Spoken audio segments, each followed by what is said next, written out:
This is Guardian Radio, your station for up-to-the-minute news and intelligent, interactive, and engaging conversations. 96.9 FM. The views and opinions of the hosts and guests are their own and do not necessarily reflect the views of the management and staff of Guardian Radio.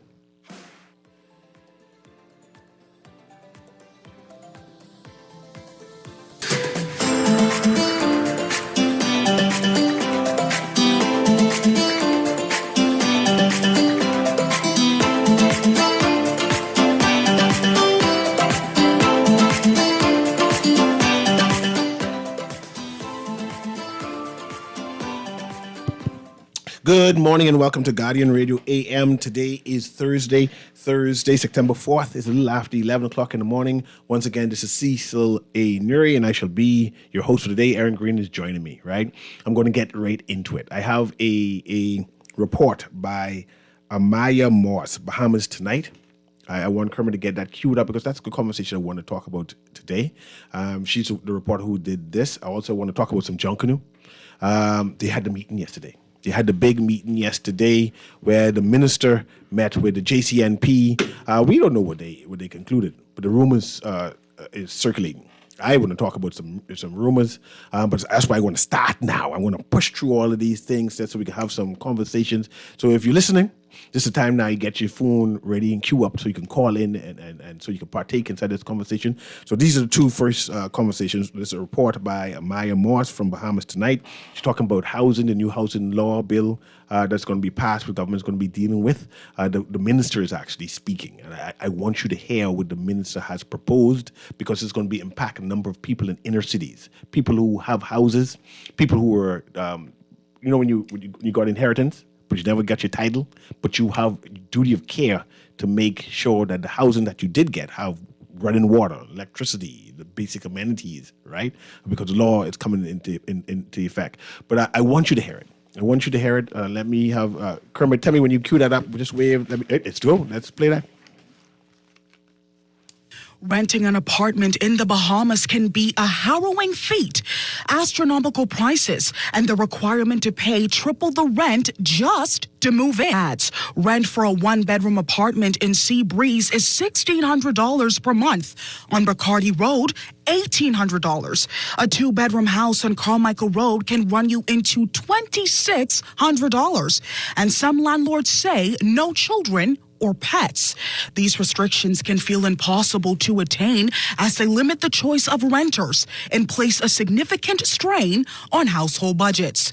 Minister of Economic Affairs, Senator the Honorable Michael Halkitis, acknowledges the pressures faced by renters and says the government will address these concerns as early as next month. We're currently looking at how we can amend that to bring more protection to mostly tenants, but we also have to be aware that we have to ensure that we're fair to landlords. But we want to ensure that individuals who rent are not do not fall victim to unfair practices, rapid escalations, etc. And so the public will be hearing more about that, particularly as we go back into Parliament in October.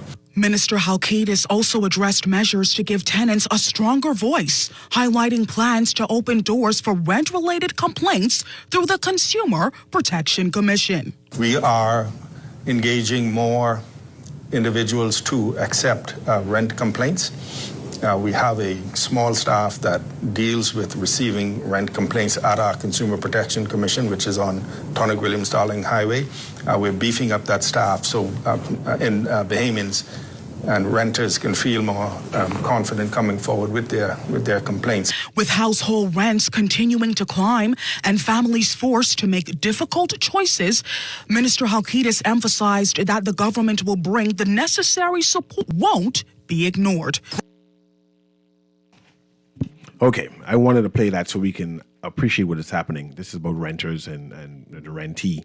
Government's going to enact some laws to protect some rentees in terms of the responsibilities of the renters, right? Of the landlord, you mean? Landlord. Yeah. The we all know that rental dwellings are expensive, right? You have first, last, and security. To get a typical rental unit in Kamika Road, you may have to spend about $4,000 just to get inside. That's the security deposit. That's the first rent, the last rent. So you're looking at like 12, and 6. Yes, 12, and 6. So they're circa $3,000, right? There are a number of people who say, man, that's pricey, right? Especially in the inner city where the rent is different, but they charge like $100 per week, but you ain't get no bathroom inside. You ain't get no running water. You might not have electricity. The law is going to demand that if you're going to be having a rental unit, you need to provide at least running water and bathroom facilities moving forward. I differenter. Go ahead. Right? And when I say that, let me not say that, but if I lived in an inner city community where I rent $100 a week and there's no bathroom, no internal bathroom, I'm going to get a loan from my employer to get one of them little modular units with a catchment system, and I can figure out how to improve that outdoor bathroom situation, if only for myself. Yes, and this is where the conversation comes in, and this is why I invite you on. A number of the people in the inner city who needs to invest in their rental units does not have access to loans because of whatever situation. They just bad credit. They just bad credit, right? A number of them don't even have title to the house that they own. It's their grandmother own or great-grandmother's own. So you need to first get title to get a loan formally, right? And as we march forward to ensuring the laws are enacted and that knowing that you will have to do all these things, there needs to be assistance from these landlords to say, hey, landlord, I know you need help to get up to speed, right? And that too will have to be add on the cost of the rental unit, because if I spend $30,000, $40,000, $50,000, which will take me about 20 years. Okay, no. Go ahead. Let me say this way. Which might take me about 20 years to pay off. Yeah. Right? I don't have no money. Only thing I have is what I'm charging you now. Right? And if I don't increase the rent, right, I will collapse. The bank will come and take everything. So pause. See, that's the landlord's burden. Because what the state is saying is the premises that you provide at the rate you have right now is substandard. Yes. You're not giving people what they deserve for what they're paying. Yes. So for a landlord now to turn to a tenant and say, well, you're going to need to pay more rent if I improve these conditions, that's antithetical to the government policy. The government policy is saying, hey, you are not giving adequate resources for the rent that you're charging. You, the landlord, need to bring up the quality of what you're providing at that cost. And then there's the narrative. Where do the people go in the meantime as I take my time to get the building up to date? Because all of the houses, I'm exaggerating here, the houses in the inner city, a vast, I wouldn't say a vast majority, a large number of them are understandard or substandard, right? To have these people forced to move out in a house. It's going to get interesting, right? Because if it's a migrant, right? Say it's a migrant, documented migrant living in one of these inner city units because their employer has identified it as housing for them, right? The burden is on the employer to find the housing for the migrant, right? And see, here's the problem. The government needs the migrants. The government needs the labor. In fact, even if you're a Bahamian, the government needs you to be able to survive on what they pay in laborers. And to do that, you got to find housing within this frame. So the onus is on the government if they want to realize or achieve their awesome economic agenda. And this is the conversation we're having now. Of realizing $10 billion of investment to take advantage of, right? They're going to have to figure out where we're going to house these people temporarily because we cannot tolerate the disruption.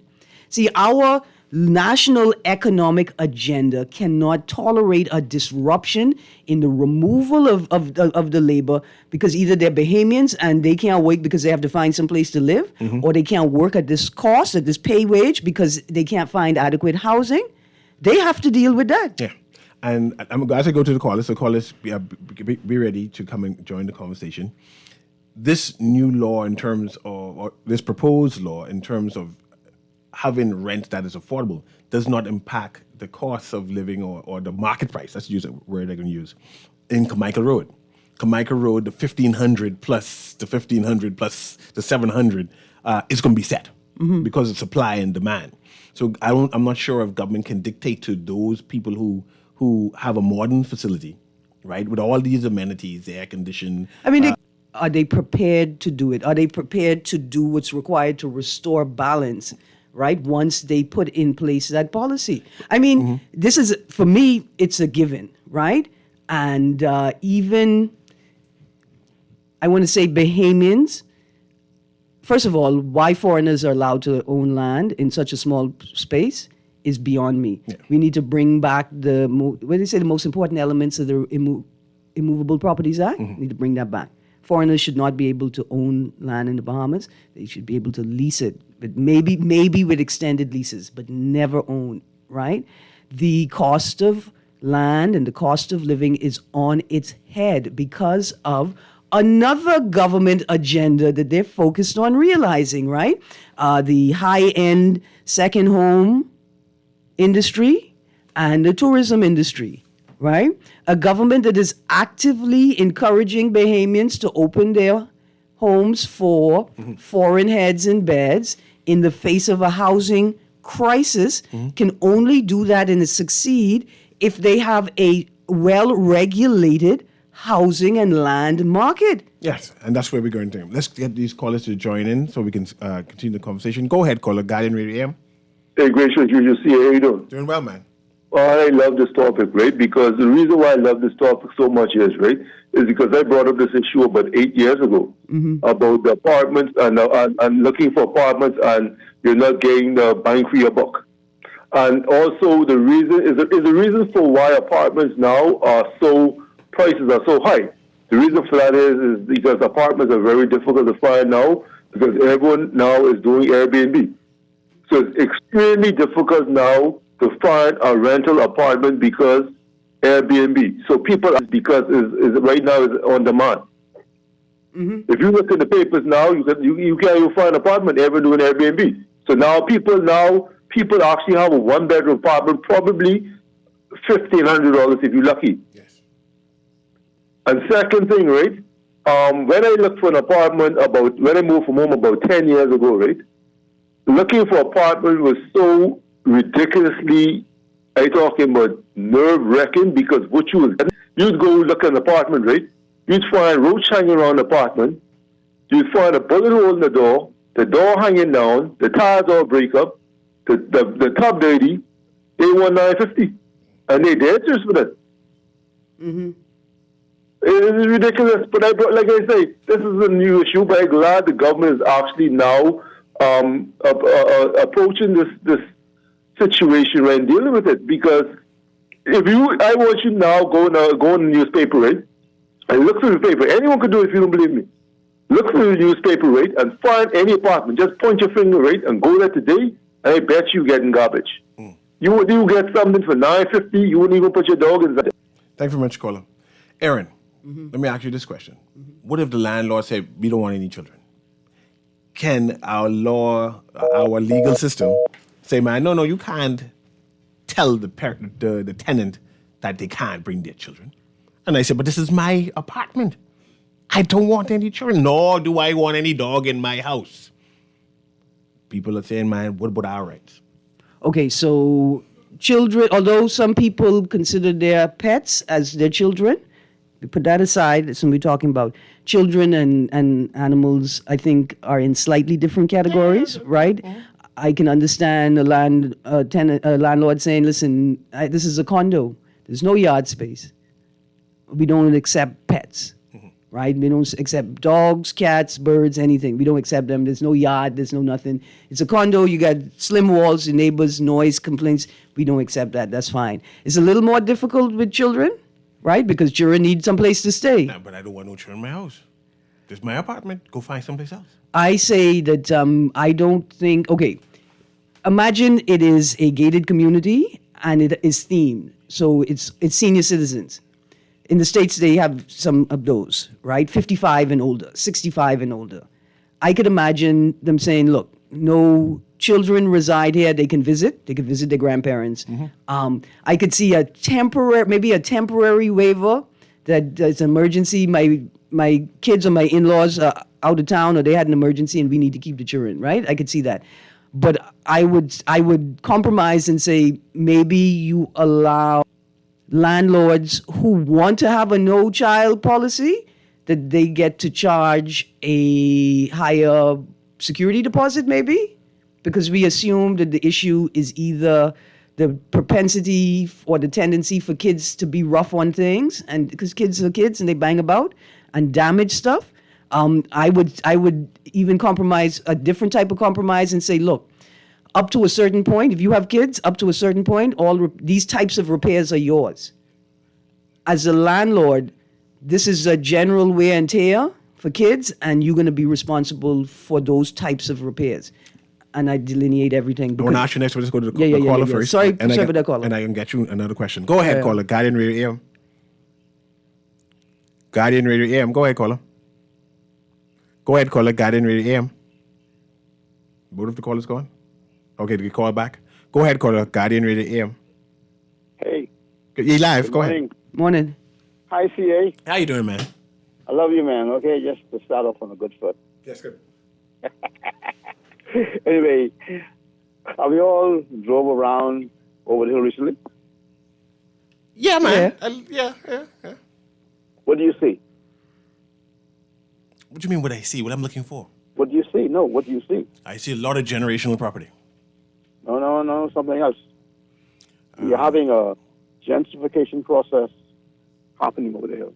Explain that. Who's doing the gentrifying? I don't know, but you look and you see lots are being cleaned down and places going up. Mm-hmm. Brand new places all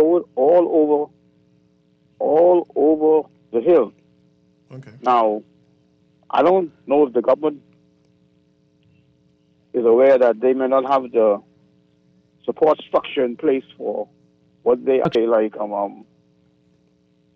it's very difficult for people to live for free in any place where there's a high demand for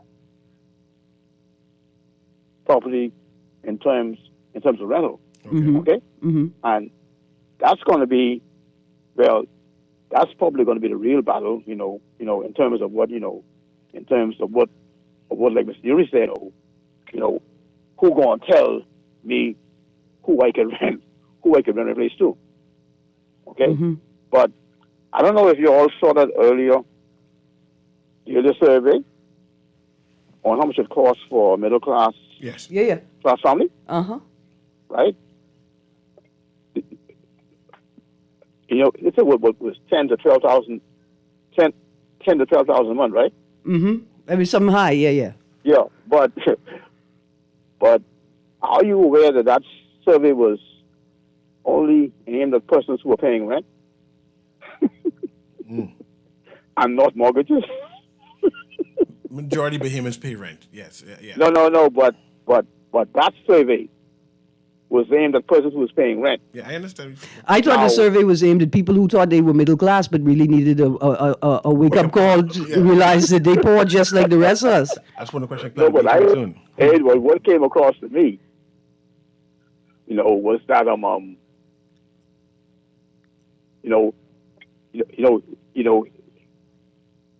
what we see is not what can be expressed in the terms that, okay, when we say middle class, right? Mm-hmm. We usually think of what? Mortgage and home ownership. Mm-hmm. Now that little thing, that may have been going out the window in terms of home ownership in Nassau. And the persons who own those properties over the hill now, they probably seeing how important those properties are now, and they are coming back to claim them. Yeah. Listen, this is what I'm going to argue, sir. Yes. I'm going to say thank you for your contribution, but maybe hold on. I'm going to argue that this is one of the when Christie lost. This is one of the biggest reasons why Christie lost. Let me show you a why.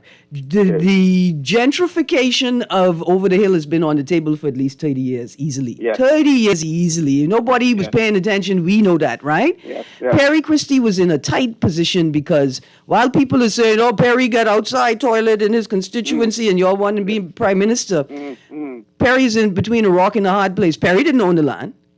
Okay. It wasn't his land to modify, right?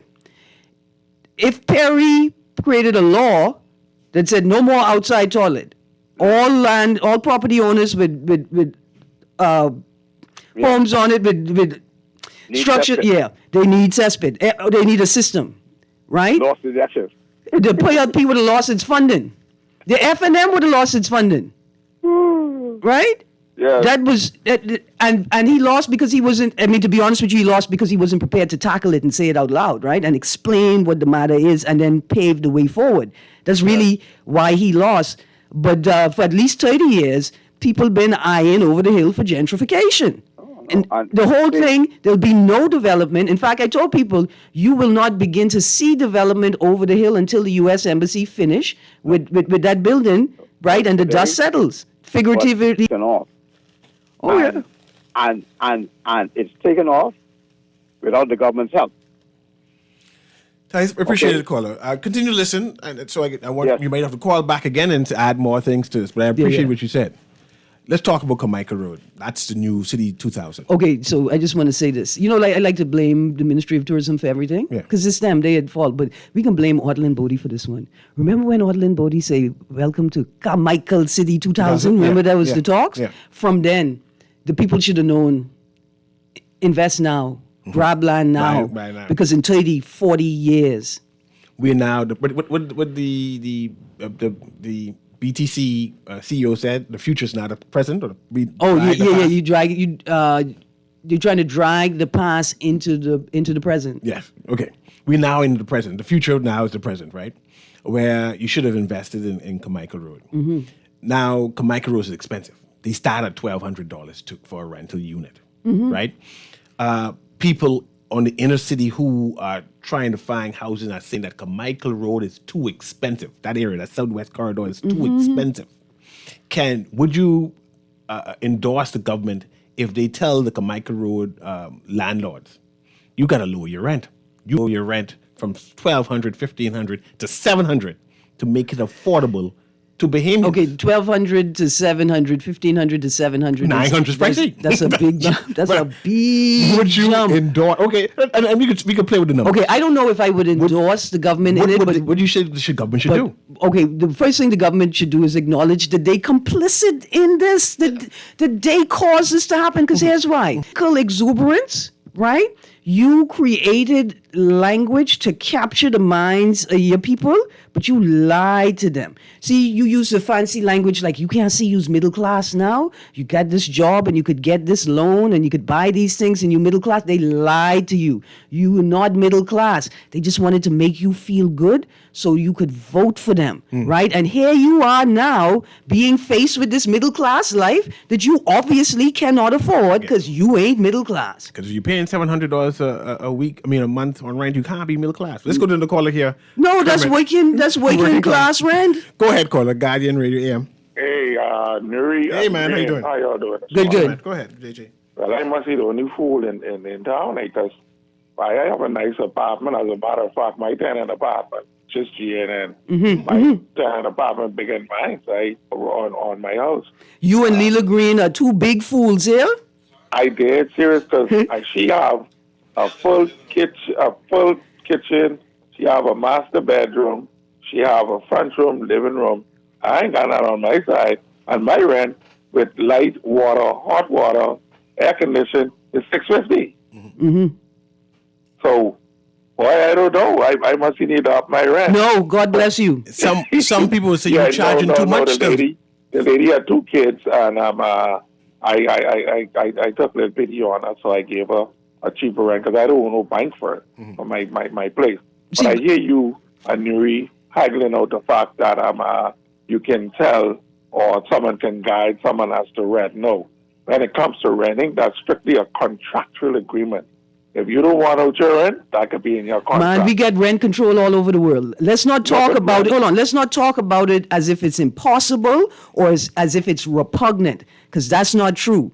We got we got regulated zones all over the world. We can create land regulations that at the very least not only create affordable zones, but reinforce that landlords have an obligation to maintain standards, right? We could do that. That ain't repugnant. Well, even Green, I know it was told to me that whatever I put in my contract is what we got to go by. No, in fact, the person can either agree with it or GNN, don't. let me make a technical point. There are regulations. You know that there is a formula that determines the upper limit of the rent that you could charge on a property? I know. I think I know that. Right, so there's a formula that limits how much rent you could charge on a property. Unfortunately, the position is that most people don't know that this exists, right? Yeah, they that don't know the rules. There's a specific value that's assigned to your house, and it's that value, right, that's used in the formula to determine what the upper limit. So you can't charge more, say, more than 20% of the value of the home for rent. So this is why I want to tell JJ. You're correct. But JJ, with that formula, they will say your $650 is too expensive for what your value of your house is. You shouldn't be charging no more than $5. Me? Yeah, you. The bank may say that. The bank. I mean, the courts. Government. Yeah, you shouldn't be charging no more than $500. I want to agree with you to disagree because my property where I am is on Bennett's Hill. That's right next to the water tower, and 10 minutes from the American Embassy. Oh, you selling it wrong. You selling it wrong. Hold on, this is my bad. You selling it wrong. I why you say that, Newry, because I should be up because the American Embassy just took the value of my property sky high. I tell them, man, look here, the Airbnb experience, I get ghosts in this house. What? You don't need cable. I get ghosts. All right, man. Thanks very much, man. I appreciate that. I appreciate the sentiment. There are lots of people that are trying to make it work, trying to help people and make it work. They look at your circumstances, right? And then there are a lot of people who are just frustrated with bad, they call them bad tenants. People that lie, people that don't tell the truth, people that don't respect your timeline, your economic, financial obligations, right? They beat down your house. They wear it down to pieces. They don't fix nothing. They don't tell you things need to be fixed. They row when you want to do an inspection. It's rough out there on both sides. We can pivot right now. Commercial break, and we can talk junk when we come back. I'm not sure if the listening audience is aware that recently the government met with the JCNP. I know what they decided, but a letter is circulating. I'm going to read this letter. I want the Junkanoo to call because it look like Junkanoo changing. Look like they may have to privatize Junkanoo. Look like I got to pay to go to the parade. And I'm going to read the letter. You got to pay now. Yeah, but I can stand up someplace. Or you could get the police escort. Yeah, but like I said, I don't know what happened. But I can read it. We can have some conversation about that. What's now happening in Junkanoo? Should we be in a panic? This Guardian Radio AM with C.A. Newry. We're going to come back. We can talk Junkanoo.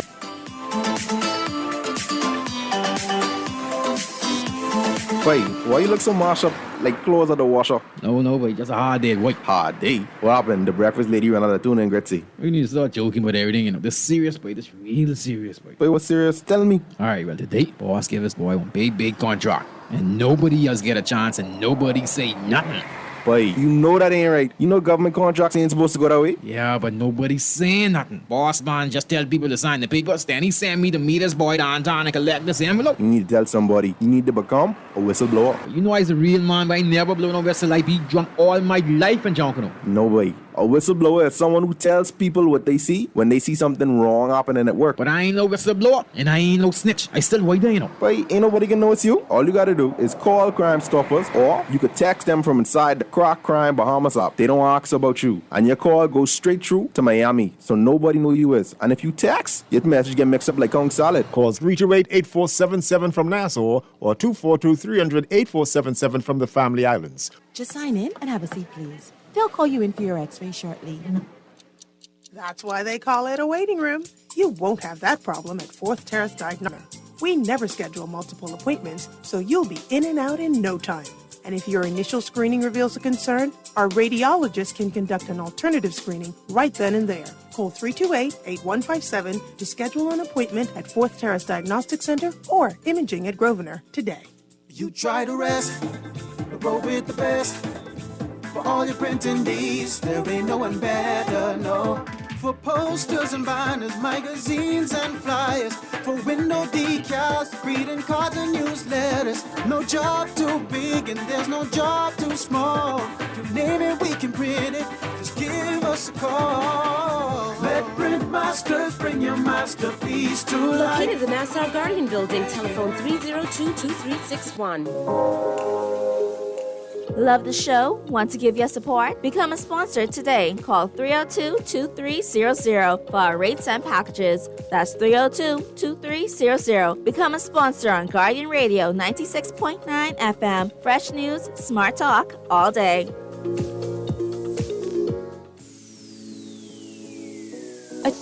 On September 27th, we're bringing the action, a 5K course packed with 20 thrilling obstacles.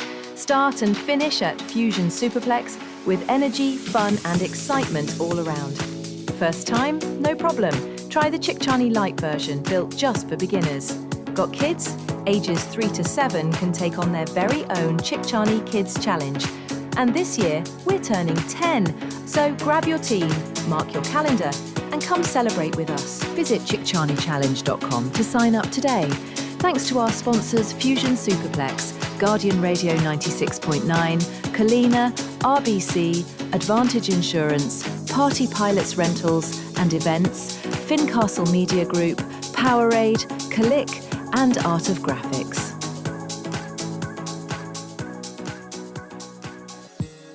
The new Guardian Radio Sunday is here with a full day of diverse programming, kicking off with the first and last word in sports, the Press Box with Naughty and Earl the Pearl, followed by Temple Time, Caribbean and Urban American gospel hits, Vital Voices, Sisters in Christ, Coach Trish Hanna, Remark with Garth Roseborough, Let's Talk Together in English with Lady T, Sundays starting at 11 a.m. right here on Guardian Radio 96.9.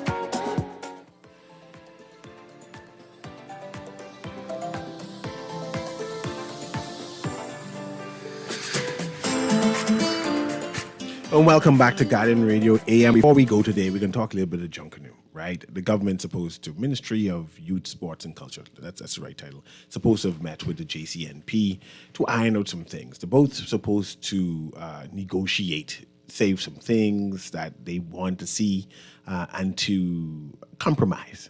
That was the agenda, I assume, right? We want this, we don't want this. We like this, but can you tweak it here? But the conversation was had. We do not know the outcome, but a letter is circulating. And I want to read that into the record. Like I said, I can't say that this is exactly true, but this is an interpretation of it. And I wanted the listening audience to give their commentary on the letter. I have Aaron read it. Go ahead, Aaron. All right. So, Mr. Newry, before the letter, I received this thing that said breaking news. Okay. Right? It says, after JCNP tonight. 1, JCNP said they're doing their own parade. We heard that before. Yeah. 2, the government will double seed funding prize monies. Double it? Oh, good for them. Vola said in meeting he is supporting the government in going Bay Street. He said it already. Junkanoo will be Bay Street under the government. Say it again. Junkanoo, another point on the breaking news list. Mm-hmm. Junkanoo will be Bay Street under the government. Mm-hmm. Another point, Genesis, Roots, Saxons, way forward, going with the government. I'm glad they didn't put the spirit there. I don't know what us white people can do. Yeah, we haven't made a decision yet. So that's the end of that. The first statement I saw. Okay. Titled Breaking News. Somebody was there taking notes and decided to it appears so. The second one is a forward, but it's titled The JCNP Meeting Tonight Outcome. Yes. And we read, Junkanoo has now become a political football. At this point, the decision has been made to request that groups vote for an independent parade with no government involvement. Here we let it settle in. So what does that mean? As I say, I don't know. The decision has been made to request that groups vote for an independent parade. Separate from government. Now, here's my thing. Did you request that groups vote on the matter of an independent parade? Or did you request that groups vote for an independent parade? Okay, let's go. Right, make that distinction. Groups are being told not to accept the government seed funding, and in turn, the JCNP has stated it will not provide any funds to fill that gap.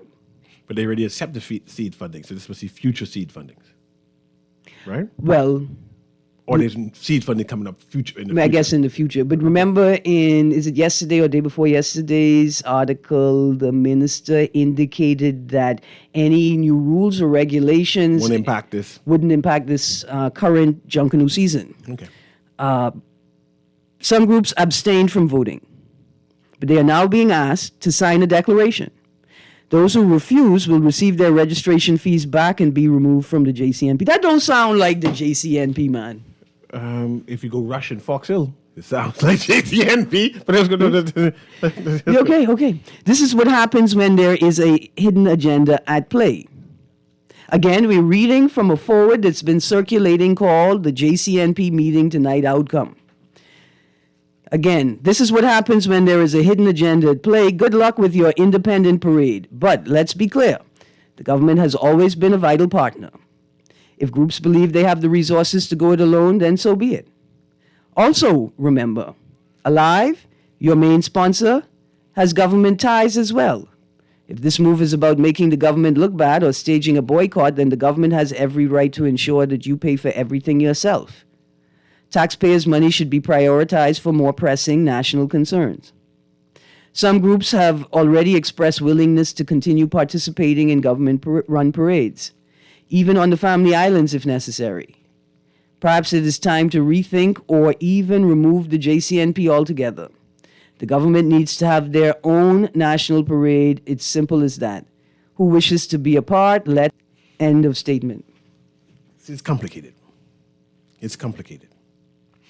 So let's hash out possible realities. Okay, well, let me start here. Let me just say this first thing. Okay. I presume that the person who wrote this, authored it, right, and shared it, assumed that people would know who the author is because they shared it from their personal account, right? But I'm going to ask people to, put your name on your statement. Yeah. So we know who wrote it, right? Because by the time it gets to me, I have no idea where it came from. And so let's start doing that. Okay.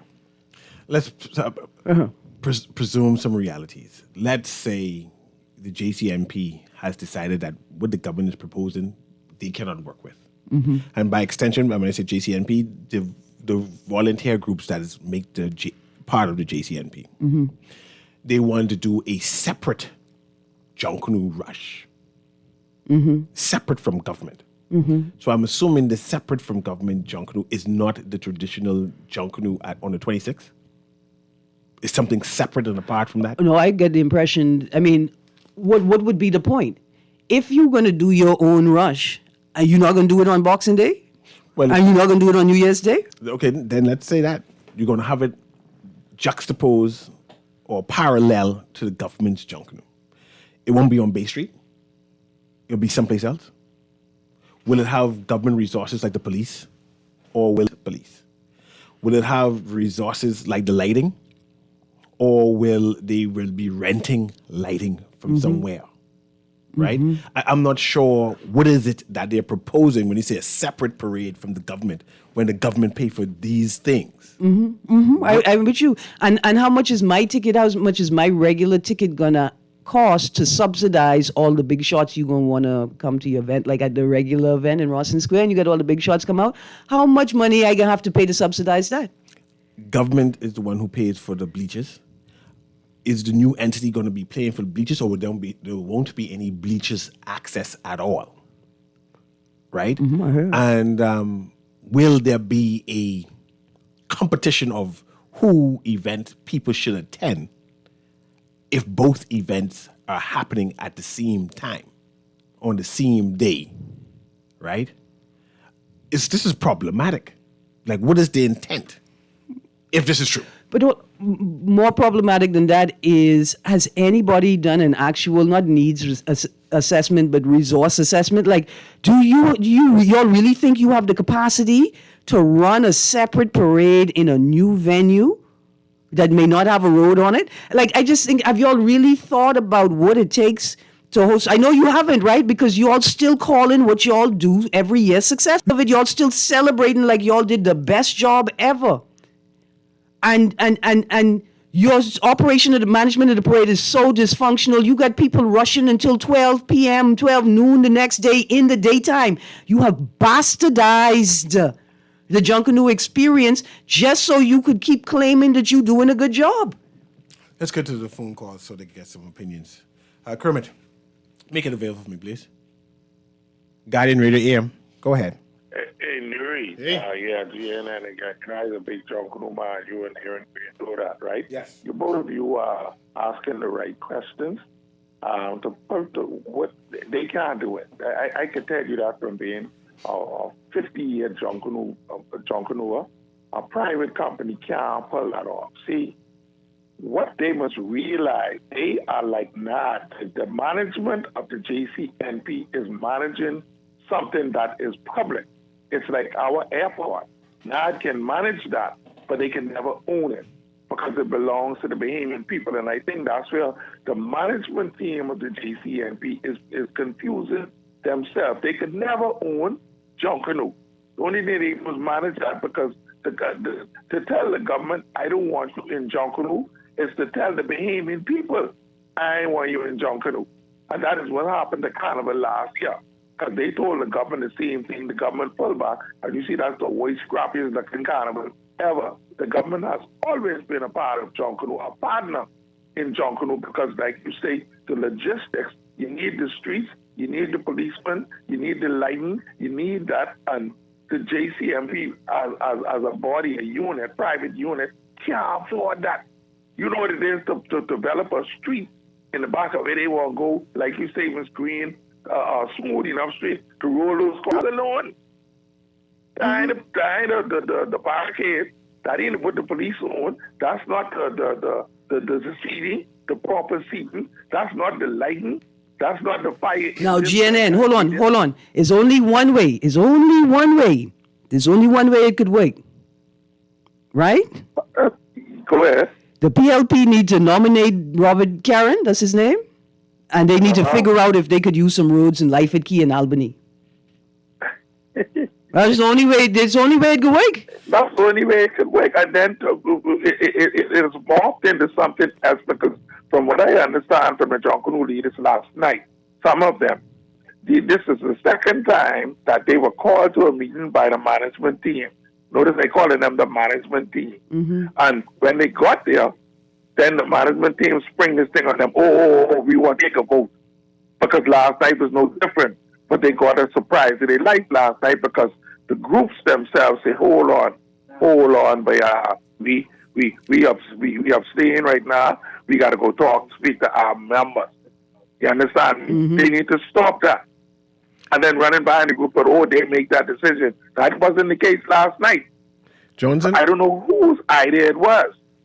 Johnson, the phone lines are full. I want you to continue to listen and tell you. Go ahead, caller. Guiding Radio AM. Yes, a pleasant good morning, Newry. Good morning. How y'all doing? Good. Okay. Are y'all rolling this conversation over into 12 o'clock? No. Good morning to the nation. I want to comment on this Junkanoo thing, and then I want to comment on the rental thing. Mm-hmm. Look, all this does, what is happening where and I would go with Grammy Boy on this one and use the terminology he says because it is correct. All this is demonstrating is you give a little bit of power to the management team and they seem to be intoxicated, right?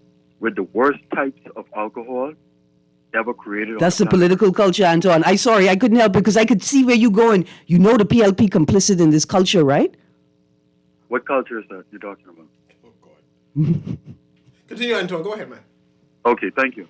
Okay, so to finish what I'm saying, I'm so happy that this is happening at this juncture in our country and nation's development because Junkanoo is our number one most celebrated culture.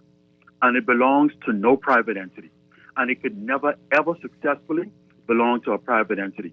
Because once that happens, the people are lost in the equation, and all that matters is profit, profit, profit. And Junction was not about profit. If we have to strip the JCNP, we have to, if they seem to be so combative, remove them and start this process all over again and get it right. But reel it and reel it and reel it in now, because it is out of control under the management team. Completely, these guys must have lost their mind. Now, to move on to the rent discussion. Can you hear me? Yeah, man. Mm-hmm. I just didn't want to agree with you, I could be honest. Pardon me? Don't go on. I don't need anyone to agree with me, just for the record. Mhm. I didn't get what you were saying. I was saying I didn't want to agree with you because I think that you kind of like premising the idea that the PLP is right and these by them are wrong. But the point I was making earlier is that this is such a difficult conversation to have because it's obvious to many people that the same culture that's problematic and taking root in this Junkanoo space is the same political culture that we have to live with on the outside. Yeah, that's what I was trying to say. Well, Aaron, to that point, right? Look, No, we're talking about rent now. Okay, let me just say this, okay? Mhm. Even if we talk about partners in Junkanoo, JCNP is one partner. The government is the biggest partner.